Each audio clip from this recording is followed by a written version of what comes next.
Hey everybody, Jeremy here from Flyboard Creations. I just wanted to do a quick walk around on the kiln I built. I didn't quite finish editing the videos, so here's how I have this set up. There's no welding, everything's just been screwed. These are just drywall screws, but I have L-bar aluminum, so this is all aluminum. I have this size here, and then the wider one I cut the L bracket aluminum and drilled down into those to hold it together so nothing's welded. I put these, I had 3 screws in this side and then 2 on that side. I took an eye bolt, and right here there is a self-tapping screw that I screwed into there and broke it off. In between the two, I have a flange bolt. So I did the wire in there, the wire that's falling out now. I got some rings in there right now. Just show you that real quick. And then this, I have this side tapped.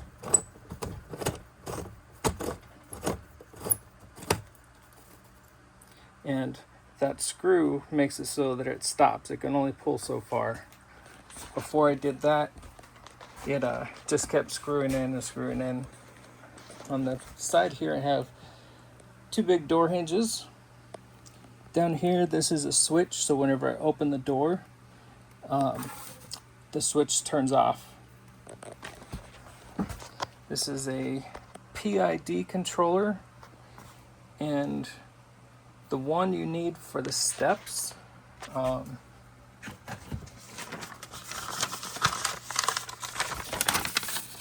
that's hot. So my first step goes up, takes an hour to get to 150 degrees Celsius. And then your next step, so step 3, is 1 hour to get up to 780 degrees. That runs for 2 hours, 3 hours. And then we have a jump up to 750 Celsius. And that runs for 4 hours. And then I bring it down to 540 degrees for casting temp with sterling silver. So far, that's what I've got. This is specific formula. The point is that each one of those steps is another thing that you have to program, and then they're steep. So whenever the step takes it up to 780 degrees Celsius, the soak is this 3 hours right here. So you have your step up, and then you have your soak time, and each of these different investments have their own recipe for that. But this is very important because you can get a PID controller really cheap, but you can't get a PID controller that has step and soak. That's the challenging part. I have 3 fuses in this. I got one there, and one there. So I'm protecting my switches, and I'm protecting this for everything I can do, because this piece here cost me about $85. I have extra fuses. This is in a workbox.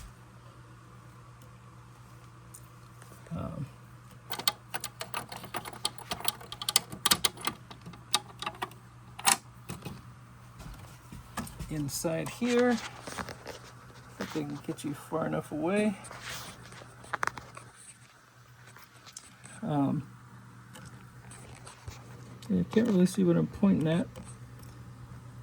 I have my solid state relays, and there, one there. Whenever that light kicks on, it's giving the element some heat or electricity. So it's pulse impulse modulator, something like that. So that's this guy. The wiring wasn't too bad. I have a couple of videos that I kind of mixed their ideas to come up with what I wanted. This is a 220 system. What I would like to do different in here is would like to have a fan built in, like maybe this door. I'll put a fan on to try and keep this cool. And when I said it was hot earlier, oops, wrong side. It's just hotter than my skin. So that's 112 right there. 145. The top gets hot enough up here that you don't want to put papers. They didn't burn, but they just kind of smoked a little. This is the part that's hot. So almost 300 degrees. 135.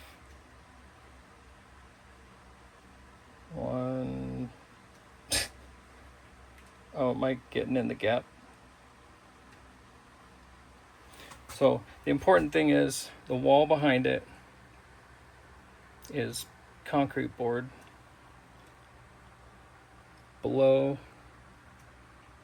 we've got all low temperatures.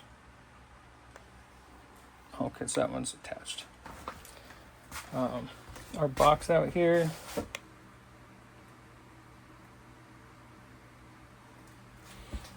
It says if I go on this fuse, which one is it? Yeah, that's the one. For some reason, that one gets really hot. This actually goes to my 3D printer. And I have a switch on my box that operates a fan up here, and it blows it up here and right into my exhaust. Alexa, turn on my exhaust. That is a Harbor Freight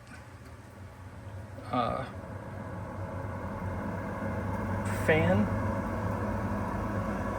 and it pulls a lot of air out of here. In the back, I don't know if I can get you back there. Basically, there's 3 wires coming out, coming to the 220 system, or 220 plug, 240. Yeah, 240. Alexa, turn off my exhaust. So if you have questions, let me know. I can answer them the best I can, and I'll see if I can find links for the parts that I used. And sorry for the bad videoing, but it's just me. So hope you guys all have a great day.